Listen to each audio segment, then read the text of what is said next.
നമസ്കാരം, ഞാൻ doctor Nisha എസ്തരൻ. Nisha's education ഹബിന്റെ പുതിയൊരു എപ്പിസോഡിലേക്ക് ഏവർക്കും സ്വാഗതം. കേരള യൂണിവേഴ്സിറ്റിയുടെ 2023-25 വർഷത്തേക്കുള്ള ആപ്ലിക്കേഷൻ B.Edന് വേണ്ടിയിട്ട് ആപ്ലിക്കേഷൻ സ്വീകരിച്ചു തുടങ്ങിയിരുന്നു. ഇതിന്റെ ഫസ്റ്റ് പാർട്ട് വീഡിയോ നമ്മൾ കഴിഞ്ഞ 2 ദിവസങ്ങൾക്ക് മുമ്പേ അപ്ലോഡ് ചെയ്തിരുന്നു, എങ്ങനെയാണ് അപ്ലൈ ചെയ്യേണ്ടത് എന്നൊക്കെ. ഇന്നിപ്പോൾ യൂണിവേഴ്സിറ്റിയുടെ സൈറ്റിൽ എങ്ങനെയാണ് ഡയറക്റ്റ് അപ്ലൈ ചെയ്യേണ്ടതെന്നുള്ളത് വിശദമായി സ്റ്റെപ്പ് വൈസ് ആയിട്ട് തന്നെ വീഡിയോസ് വന്നിട്ടുണ്ട്. പാർട്ട് 1 കണ്ടിട്ടില്ലാത്തവർ പാർട്ട് 1 കണ്ടതിന് ശേഷം വേണം പാർട്ട് 2ലേക്ക് വരാനായിട്ട്. ഇന്ന് നമുക്ക് വളരെ കൃത്യമായിട്ട് തന്നെ എങ്ങനെയാണ് ഓരോ ടേമും എൻ്റർ ചെയ്യേണ്ടത് എന്നുള്ളത് വളരെ വിശദമായിട്ട് ചർച്ച ചെയ്യുന്നുണ്ട്. അതോടൊപ്പം തന്നെ മാർക്ക് എൻ്റർ ചെയ്യുന്നത് ഇപ്പോഴും ഒരുപാട് കമൻറ്റ് ബോക്സിൽ കാണുന്നുണ്ട്. കാലിക്കറ്റ് യൂണിവേഴ്സിറ്റിയും കണ്ണൂർ യൂണിവേഴ്സിറ്റിയും അതുപോലെ M.G. ഒക്കെ യൂണിവേഴ്സിറ്റികളിൽ നിന്ന് കേരളയിലേക്ക് അപ്ലൈ ചെയ്യുന്നവരാണ് മിക്കവരും സംശയങ്ങൾ ചോദിച്ചിരിക്കുന്നത്. അവരൊക്കെ തന്നെ മാർക്ക് അവരുടെ ഗ്രേഡ് പോയിന്റ് ആഡ് ചെയ്യാൻ കഴിയുന്നില്ല എങ്കിൽ മാർക്ക് സിസ്റ്റത്തിലേക്ക് മാറ്റിയതിന് ശേഷം പെർസെൻറ്റേജ് എൻ്റർ ചെയ്യുക. മാക്സിമം മാർക്ക് വരുന്നിടത്ത് 100 ഓരോന്നിനും 100 വീതം എൻ്റർ ചെയ്ത് പോവുക. ആ കാര്യം പ്രത്യേകം ഓർമ്മിപ്പിക്കുകയാണ്. വീണ്ടും സംശയങ്ങൾ അങ്ങനെ വരുന്നത് കൊണ്ടാണ്. നേരത്തെ ഇതോടനുബന്ധിച്ച് B.Edനോടനുബന്ധിച്ച് വന്നിട്ടുള്ള എല്ലാ വീഡിയോകളിലും വിശദമായിട്ട് ഈ കാര്യങ്ങളൊക്കെ തന്നെ പറഞ്ഞിട്ടുള്ളതാണ്. നമുക്ക് സ്റ്റെപ്പ് വൈസ് ആയിട്ട് അപ്ലൈ ചെയ്ത് തുടങ്ങാം. കേരള യൂണിവേഴ്സിറ്റിയുടെ അഡ്മിഷൻ പോർട്ടലിലേക്ക് കയറിയാൽ നമ്മൾ ആദ്യം കാണുന്നത് ഇതുപോലൊരു വിൻഡോയാണ്. ഈ വിൻഡോ ഇന്നലെ കഴിഞ്ഞ വീഡിയോയിൽ നമ്മൾ കൃത്യമായിട്ട് പറഞ്ഞിരുന്നു. അതിൽ നമുക്ക് B.Ed എന്നുള്ള പോർഷനിൽ ക്ലിക്ക് ചെയ്താൽ നമുക്ക് ആപ്ലിക്കേഷൻ കൊടുക്കുന്നതിനേക്കുള്ള സ്ഥലത്തേക്ക് എത്താനായിട്ട് സാധിക്കും. ഫോർ രജിസ്ട്രേഷൻ ക്ലിക്ക് ഹിയർ എന്നുള്ള ബട്ടൺ നമ്മൾ പ്രസ് ചെയ്ത് കഴിഞ്ഞാൽ ഇതുപോലൊരു വിൻഡോയിലേക്കാണ് എത്തുന്നത്. എൻ്റർ ദ ഫോളോയിങ് ഡീറ്റെയിൽസ് എന്ന് കാണാം. അതിൽ നെയിമും ജെൻഡറും ഡേറ്റ് ഓഫ് ബർത്തും ഇമെയിൽ ID നമ്മൾ കൊടുക്കുന്നുണ്ട്.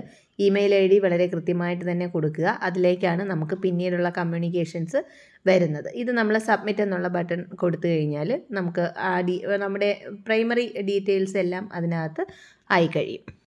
ഡീറ്റെയിൽസ് എൻ്റർ ചെയ്ത് കഴിഞ്ഞാൽ ഇതുപോലൊരു സ്ക്രീനാണ് നമ്മളിലേക്ക് എത്തുന്നത്. നമ്മുടെ ആപ്ലിക്കേഷൻ നമ്പരും അതിൻ്റെ പാസ്വേഡ്, മിക്കവാറും നിങ്ങൾ എൻ്റർ ചെയ്യുന്ന ഡേറ്റ് ഓഫ് ബർത്ത് തന്നെ ആയിരിക്കും പാസ്വേഡ്.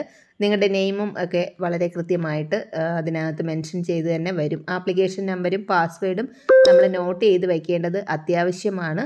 അതാണ് വീണ്ടും നമ്മൾ ഒന്നുകൂടി സൈറ്റിനകത്തേക്ക് കയറാനായിട്ടും പിന്നീട് എല്ലാ ആവശ്യങ്ങൾക്കും നമ്മൾ ഉപയോഗിക്കുന്നത് ഈ ആപ്ലിക്കേഷൻ നമ്പരും അതിൻ്റെ പാസ്വേഡുമാണ്. അപ്പോൾ അത് വ്യക്തമായിട്ട് ഇത് സ്ക്രീൻഷോട്ട് എടുത്തൊക്കെ സൂക്ഷിക്കുക. അതോടൊപ്പം തന്നെ നമുക്ക് ഇൻസ്ട്രക്ഷൻസ് വളരെ കൃത്യമായിട്ട് വായിക്കാനായിട്ട് കഴിയും. നമ്മൾ ഓരോ സ്റ്റെപ്പും ഫില്ല് ചെയ്യുന്നതിന് വേണ്ടിയിട്ടുള്ള നമുക്ക് ആവശ്യമായിട്ടുള്ള ഇൻസ്ട്രക്ഷൻസാണ് ഈ കാണുന്നത്. നമ്മൾ 1 to 7 ഉള്ള സ്റ്റെപ്സാണ് സാധാരണ അതിനകത്ത് കാണുന്നത്. അതിൽ ഏറ്റവും ആദ്യത്തെ സ്റ്റെപ്പിൽ നമ്മൾ ഫില്ല് ചെയ്യേണ്ടുന്ന നെയിമും ഡേറ്റ് ഓഫ് ബർത്തും ജെൻഡറും കേരളൈറ്റ് ആണോ, nationality, land phone number, mobile number, ഇതൊക്കെയാണ് ആദ്യത്തെ ഒരു സ്റ്റെപ്പിൽ നമ്മൾ ഫില്ല് ചെയ്യേണ്ടത്. അതെങ്ങനെയാണ് എന്നുള്ളത് വളരെ വിശദമായി തന്നെ ഈ ഒരു ഇൻസ്ട്രക്ഷൻസിനകത്ത് നമുക്ക് പറഞ്ഞിട്ടുള്ളത് കൃത്യമായിട്ട് വായിച്ച് മനസ്സിലാക്കാം. 7ാമതായിട്ട് മൊബൈൽ നമ്പറാണ് എൻ്റർ ചെയ്യുന്നത്. അത് മൊബൈൽ നമ്പർ ഒന്നുകൂടി കൺഫേം ചെയ്യാനായിട്ട് ചോദിക്കാറുണ്ട്.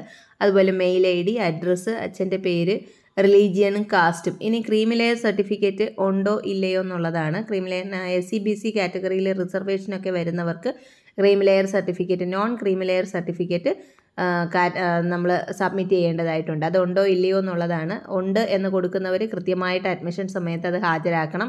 അതുകൊണ്ട് അത് കിട്ടും എന്ന് ഉറപ്പുള്ളവർ മാത്രം S കൊടുക്കുക. നമ്മുടെ കാറ്റഗറി, റിസർവേഷൻ കാറ്റഗറി ഏതെങ്കിലും ഉണ്ടെങ്കിൽ അത് സെലക്ട് ചെയ്യുകയാണ്. അതുപോലെ നമ്മൾ OEC കാറ്റഗറിയിൽ വരുന്നവരാണെങ്കിൽ അത് പ്രത്യേകിച്ച് മെൻഷൻ ചെയ്യണം. അതുപോലെ ഡിഫറൻഷ്യലി ഏബിൾഡ് ആണെങ്കിൽ അത്, EWS ആണെങ്കിൽ അത്, വേറെ എന്തെങ്കിലും സ്പെഷ്യൽ വെയിറ്റേജുകൾ NCCയോ NSSO ഉണ്ട് എന്നുണ്ടെങ്കിൽ അതും വേണം. പിന്നെ പ്രത്യേകിച്ച് സ്പെഷ്യൽ റിസർവേഷനായ ഡിഫൻസ് കോട്ടയോ അതുപോലെ എന്തെങ്കിലും നമുക്ക് റിസർവേഷൻ ഉണ്ടെങ്കിൽ അത്, അങ്ങനെയുള്ളത്. ഇനി ഏതെങ്കിലും നോമിനീസിൻ്റെ റിസർവേഷൻ ഉണ്ടെങ്കിൽ അത്. ഇനി സ്പോർട്സോ അങ്ങനെ എന്തെങ്കിലും ഉണ്ട് എന്നുണ്ടെങ്കിൽ അതും കൂടി കൊടുക്കാൻ പറ്റുന്നത് ഈ ഒരു സെക്ഷനിലാണ്. അത് സേവ് ആൻഡ് കണ്ടിന്യൂ കൊടുത്തു കഴിഞ്ഞാൽ അടുത്ത സെക്ഷനിലേക്ക് പോവാം. അടുത്ത സ്റ്റെപ്പ് എന്ന് പറയുന്നത് അക്കാഡമിക് പ്രൊഫൈൽ രജിസ്ട്രേഷനാണ്. അതിനകത്ത് നമുക്ക് യൂണിവേഴ്സിറ്റിയിൽ ഏത് ഡിഗ്രിയാണ് എന്നുള്ളത്, അതിൻ്റെ സ്പെഷ്യലൈസേഷൻ BA ആണോ BSc ആണോ എന്നൊക്കെ ഉള്ളത് ചെയ്യാൻ പറ്റും. അതുപോലെ എത്ര അപ്പിയറൻസിലാണ് നമ്മൾ പാസ്സായത്, ഇയർ ഓഫ് പാസിങ്, എക്സാമിനേഷൻ്റെ രജിസ്റ്റർ നമ്പർ, അതുപോലെ മാർക്ക് ഡീറ്റെയിൽസ്. ഇത്രയാണ് അതിനകത്ത് 7 കാര്യങ്ങളാണ് നമ്മൾ എൻ്റർ ചെയ്യേണ്ടത്. അത് കേരള യൂണിവേഴ്സിറ്റിയുടെ തന്നെ ഒരു 5-6 വർഷത്തിനുള്ളിലൊക്കെ ഉള്ള രജിസ്ട്രേഷൻ ആണ് എന്നുണ്ടെങ്കിൽ മാർക്കിൻ്റെ ഡീറ്റെയിൽസ് അതുപോലെ തന്നെ എൻ്റർ ആയി വരുന്നതായിട്ടാണ് കാണുന്നത്. ബാക്കിയുള്ള യൂണിവേഴ്സിറ്റികളുടേതാണെങ്കിൽ നമ്മൾ മാർക്ക് ഡീറ്റെയിൽസ് എൻ്റർ ചെയ്യണം.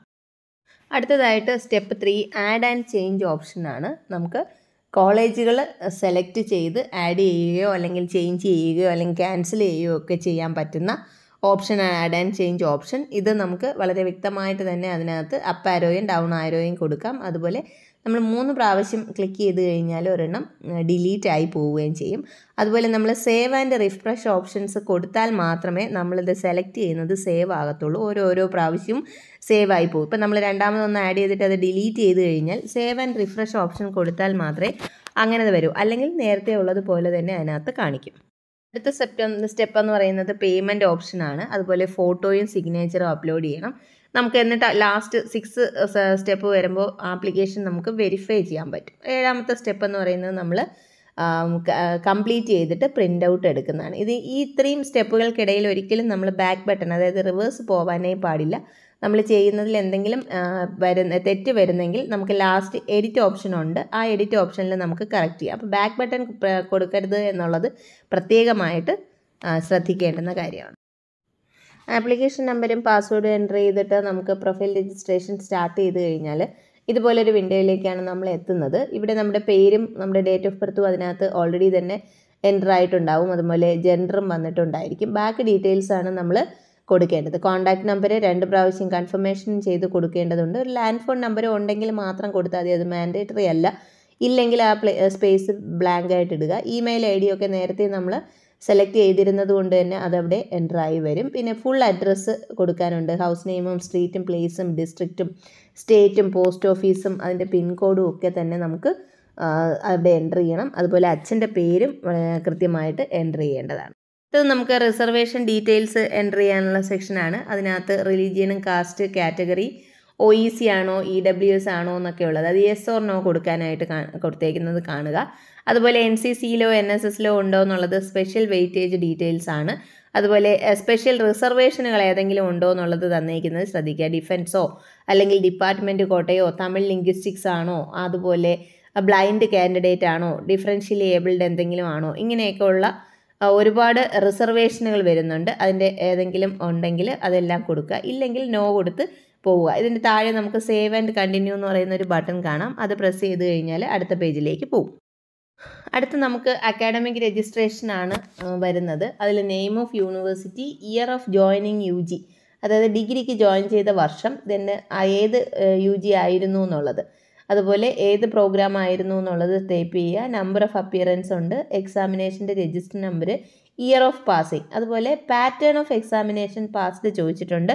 10+2+3, അതായത് 10ാം ക്ലാസ് പിന്നെ +2 പിന്നെ ഡിഗ്രി, ഇതാണ് 10+2+3. PG കൂടെ ഉള്ളവരാണെങ്കിൽ 10+2+3+2 എന്നുള്ള പാറ്റേൺ സെലക്ട് ചെയ്യണം. ഇനി മാർക്ക് സിസ്റ്റം ഏതാണ് എന്നുള്ളത് അവിടെ ഒരു ഓപ്ഷനുണ്ട്. അതിനകത്ത് ഒരു ഡ്രോപ്പ് ഔട്ട് ഉണ്ട്. അതിൽ നമ്മൾ ക്ലിക്ക് ചെയ്ത് കഴിഞ്ഞാൽ നമ്മുടെ സിസ്റ്റം ഗ്രേഡിംഗ് സിസ്റ്റം ആണോ അതേ മാർക്ക് സിസ്റ്റം ആണോ എന്നുള്ള 2 ഓപ്ഷൻ വരുന്നുണ്ട്. അതിലേതാണോ നിങ്ങൾക്ക് എൻ്റർ ചെയ്യാൻ പറ്റുന്നത് അത് എൻ്റർ ചെയ്യുക. ഇപ്പോൾ കേരള യൂണിവേഴ്സിറ്റിയുടെ തന്നെയാണ് ഗ്രേഡിംഗ് സിസ്റ്റം എന്നാണെങ്കിൽ നമ്മൾ ആ ഇയർ ഓഫ് പാസിങ്ങും രജിസ്റ്റർ നമ്പരും ഒക്കെ എൻ്റർ ചെയ്ത് കഴിയുമ്പോഴേ ബാക്കി കണ്ടിന്യൂസ് ആയിട്ട് അത് ആഡ് ആയി വരുന്നുണ്ട്.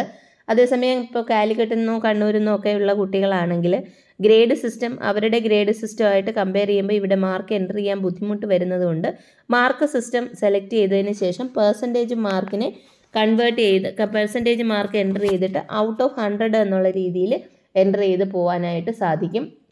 അതുപോലെ ഓരോ സെമസ്റ്ററിലെയും മാർക്ക് മാത്രമേ ചിലരുടെ സർട്ടിഫിക്കറ്റുകളിലുള്ളൂ. അപ്പോൾ നമ്മൾ ഇംഗ്ലീഷിൻ്റെ ടോട്ടൽ ആഡ് ചെയ്തെടുക്കണം. അതുപോലെ സെക്കൻഡ് ലാംഗ്വേജ് ആഡ് ചെയ്തതിന് ശേഷം എത്ര പേപ്പറാണോ ഉള്ളത് അതുകൊണ്ട് ഡിവൈഡ് ചെയ്യുമ്പോൾ നമുക്ക് അതിൻ്റെ ടോട്ടൽ കിട്ടുമായിരിക്കുമല്ലോ. അപ്പോൾ ആ ഒരു രീതിയിൽ നമ്മൾ അതിനെ കാൽക്കുലേറ്റ് ചെയ്തതിന് ശേഷം എൻ്റർ ചെയ്യുക. പോസ്റ്റ് ഗ്രാജുവേഷൻ ഉണ്ടെങ്കിൽ അവിടെ കൊടുക്കുക, ഇല്ല എന്നുള്ളവർ അവിടെ നോ കൊടുത്ത് പോവുക. ഉണ്ടെങ്കിൽ അത് കൊടുത്തു കഴിഞ്ഞാൽ അതിൻ്റെ തൊട്ട് താഴേക്ക് അത് ഫസ്റ്റ് ക്ലാസ് ആണോ സെക്കൻഡ് ക്ലാസ് ആണോ എന്നൊക്കെ ഉള്ളൊരു ഓപ്ഷൻ അവിടെ വരുന്നുണ്ട്. ഇതിപ്പോൾ നമുക്ക് ഇല്ല എന്നുണ്ടെങ്കിൽ നോ കൊടുത്തു കഴിഞ്ഞാൽ സേവ് ആൻഡ് കണ്ടിന്യൂ കൊടുത്ത് പോവാം. ഇനി നമ്മൾ അക്കാഡമിക് രജിസ്ട്രേഷനിലാണ് വരുന്നത്. അവിടെ നമുക്ക് യൂണിവേഴ്സിറ്റിയും ജോയിനിങ് ഇയറും അതുമൊക്കെ കഴിഞ്ഞ് ആദ്യം നമ്മൾ എൻ്റർ ചെയ്തത് കണ്ടു കഴിഞ്ഞു. ഇനി അതിൻ്റെ താഴോട്ടുള്ള പോർഷനാണ് ഈ യെല്ലോ കളറിൽ കാണുന്നത്. ഇപ്പോൾ ഇവിടെ കേരള യൂണിവേഴ്സിറ്റിയുടെ തന്നെ ഒരു കുട്ടിയുടേതാണ് ഞാൻ ചെയ്തേക്കുന്നത്. അതുകൊണ്ട് തന്നെ അതിന് മാർക്ക് എനിക്ക് പ്രത്യേകിച്ച് എൻ്റർ ചെയ്യേണ്ടി വന്നില്ല. ഞാൻ ഓട്ടോമാറ്റിക്കലി ഞാൻ രജിസ്റ്റർ നമ്പർ എൻ്റർ ചെയ്ത് കഴിഞ്ഞപ്പോൾ മാർക്കെല്ലാം തന്നെ എൻ്റർ ആയിട്ട് വന്നിട്ടുണ്ട്. അതുപോലെ പ്രത്യേകിച്ച് ശ്രദ്ധിച്ചാൽ അറിയാം, പാർട്ട് 1ഉം 2ഉം പാർട്ട് 3ഉം ആണ് ചോദിച്ചേക്കുന്നത്. പാർട്ട് 3 യുടെ 3 പേപ്പർ, അതായത് core course, complementary course, complementary course 1ഉം 2ഉം, ഇങ്ങനെ 3 എണ്ണമാണ് നമ്മൾ എൻ്റർ ചെയ്യുന്നത്. ഇതിൻ്റെ തന്നെ CGPA-S, അതായത് നമ്മുടെ പാർട്ട് 3യുടെ ടോട്ടലാണ് ഈ വന്നിരിക്കുന്ന മാർക്ക് എന്ന് പറയുന്നത്. അതുകൊണ്ട് എൻ്റർ ചെയ്യുമ്പോൾ വളരെ കൃത്യമായിട്ട് ശ്രദ്ധിച്ചെഴുതണം. നമ്മുടെ കോർ കോഴ്സ്, കോംപ്ലിമെൻ്ററി കോഴ്സ് 1ഉം 2ഉം, ഇങ്ങനെ 3 എണ്ണത്തിൻ്റെതാണ് നമുക്ക് ആഡ് ചെയ്ത് വരുന്നത്. അപ്പോൾ മാർക്കായിട്ട് എൻ്റർ ചെയ്യുന്നവർ അത് ശ്രദ്ധിച്ചെഴുതുക. CGPA-SO അല്ലെങ്കിൽ CCPA-SO ആണ് നമ്മുടെ ഫൈനൽ മാർക്കായിട്ട് ലാസ്റ്റ് കോളത്തിനകത്ത് വന്നേക്കുന്നത്. അതപ്പോൾ ശ്രദ്ധിച്ച് എൻ്റർ ചെയ്യണം. കാരണം 3rd പാർട്ടിൻ്റെ മാർക്കാണ് സ്പെസിഫിക് ആയിട്ട് അവർ കൺസിഡർ ചെയ്ത് വരുന്നത്. അടുത്തതായി നമുക്ക് ആഡ് യുവർ ഓപ്ഷൻസ് എന്നുള്ള ഒരു വിൻഡോയിലേക്കാണ് ചെല്ലുന്നത്. അവിടെ നമുക്ക് കോളേജുകൾ സെലക്ട് ചെയ്യാം. ഇപ്പോൾ സെലക്ട് കോഴ്സ് എന്ന് പറയുന്നത് നമ്മൾ സെലക്ട് ചെയ്താൽ ഏത് വിഷയത്തിലാണ് നമ്മൾ B.Ed ചെയ്യാനായിട്ട് എലിജിബിൾ ആയിട്ടുള്ളത് എന്നുള്ളത് നമുക്ക് അറിയാൻ പറ്റും. ഇപ്പോൾ ഹിസ്റ്ററി ആയിരുന്നു ഞാൻ സെലക്ട് ചെയ്തിരുന്ന എൻ്റെ മെയിൻ സബ്ജക്റ്റ് എങ്കിൽ ഇവിടെ സോഷ്യൽ സയൻസ് എന്നുള്ള ഒരു ഒറ്റ ഓപ്ഷൻ മാത്രമേ കാണത്തുള്ളൂ. അപ്പോൾ ആ രീതിയിൽ നമുക്ക് നമ്മുടെ സബ്ജക്റ്റ് സെലക്ട് ചെയ്യാം. ഇനി കോളേജ് സെലക്ഷനാണ് രണ്ടാമത് കാണുന്നത്.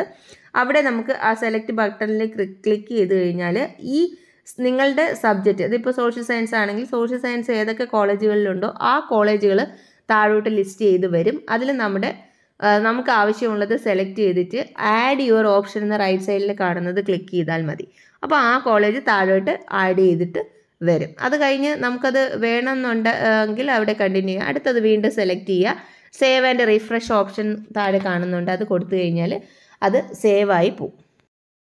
ഈ ഒരു സ്ക്രീൻഷോട്ട് ശ്രദ്ധിച്ചാൽ മനസ്സിലാവും. ഞാനിപ്പോൾ ഒരു കോളേജ് സെലക്ട് ചെയ്തു, സോഷ്യൽ സയൻസ് ആണ് സബ്ജക്റ്റ് സെലക്ട് ചെയ്തേക്കുന്നത്. ഇപ്പോൾ ഞാൻ ഫസ്റ്റ് സെലക്ട് ചെയ്തത് KTCT college of teacher education ആണ്. അത് ഫസ്റ്റ് എൻ്റെ ഓപ്ഷനായിട്ട് വന്നിട്ടുണ്ട്. അടുത്ത് ഞാൻ മെഡ്ക ഇൻസ്റ്റിറ്റ്യൂട്ട് ഓഫ് ടീച്ചർ എഡ്യൂക്കേഷൻ ആണ് സെലക്ട് ചെയ്തേക്കുന്നത്. അത് രണ്ടാമത് വന്നു. ഇപ്പോൾ എനിക്ക് ഒരുപക്ഷെ ഈ ഫസ്റ്റ് ഓപ്ഷൻ ക്യാൻസൽ ചെയ്യണമെങ്കിൽ ഞാൻ അതിൽ ക്ലിക്ക് ചെയ്താൽ അത് ആക്റ്റീവ് ആവും. അതിൽ ഈ റൈറ്റ് സൈഡിൽ കാണുന്ന ആ ചുവന്ന ബട്ടൺ ഇൻറ്റു ഇട്ടേക്കുന്നത് 1 ഞാൻ ക്ലിക്ക് ചെയ്ത് കഴിഞ്ഞാൽ ആ കോളേജ് അവിടുന്ന് ഡിലീറ്റ് ആവും. ഇല്ല, ഞാൻ ഒരു കോളേജ് സെലക്ട് ചെയ്തതിന് ശേഷം അപ്പ് ആരോ പ്രസ് ചെയ്താൽ അത് ഫസ്റ്റ് ചോയ്സിലേക്കും, ഇല്ല ഡൗൺ ആരോ ആണ് പ്രസ് ചെയ്യുന്നതെങ്കിൽ അത് സെക്കൻഡ് ചോയ്സിലേക്കും മാറും. അപ്പും ഡൗണുമായിട്ട് നമുക്ക് സേവ് ചെയ്യാനായിട്ട് സാധിക്കും.